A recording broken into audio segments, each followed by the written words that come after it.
Mikel Merino came off the bench as an emergency centre-forward, and scored both goals to earn a valuable win in the Midlands.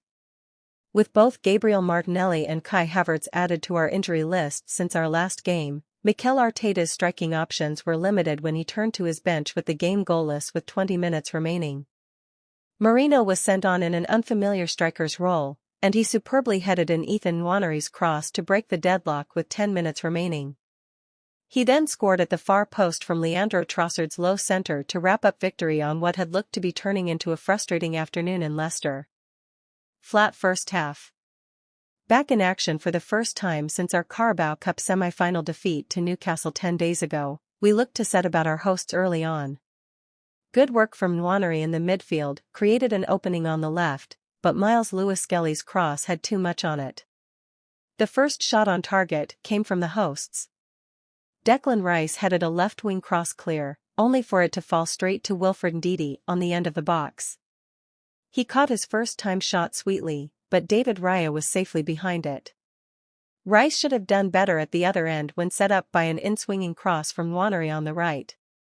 The midfielder rose well, but couldn't direct his header on goal. But the opening half-hour was otherwise very light on goalmouth action.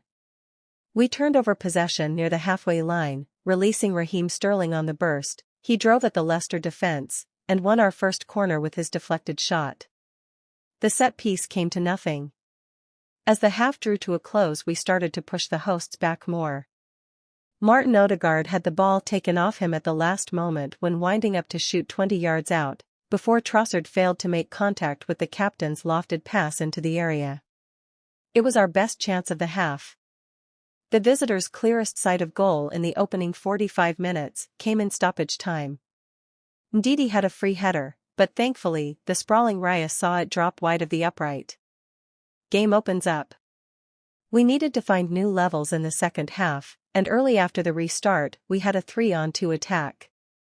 Rice was striding through the middle, with Sterling on the left, but his pass was just behind the winger, and the danger evaporated. Nwanery was the brightest spark in our attack, and on the hour mark he latched onto an Odegaard through ball, worked it onto his left foot but curled just over from the edge of the box. Mikel Arteta sent on Merino up front for the final 20 minutes or so, replacing Sterling, as the game became more open. Within minutes, he nearly got on the end of an inviting curling Jurriën Timber from the right, but couldn't quite stretch enough. We were having to take more chances, and were nearly caught out at the back, but for a wonderful intervention at the far post by Lewis Skelly, when Jordan Ayew's low cross flashed across goal. Great work from Merino and Rice created the next chance for Nwanery, who this time tried his luck with his right foot.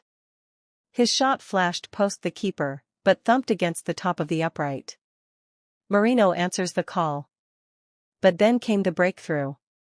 Nwanery was again involved, swinging in his cross from the right, and there was the big Spaniard, to plant his header firmly into the net. A finish worthy of any centre-forward. Less than 10 minutes later, he showed it was no fluke. This time it was an unerring connection with his left boot, from Trossard's low cross. It was a stunning 2-goal salvo from the midfielder-turned-striker, and the win took us back to within 4 points of the league leaders, before Liverpool's match on Sunday. This also made it 15 league games without defeat, our longest unbeaten run since 2011. What's next? There is no midweek fixture, so we return to action next Saturday at home to West Ham in the Premier League. That's followed by a Wednesday match away to Nottingham Forest.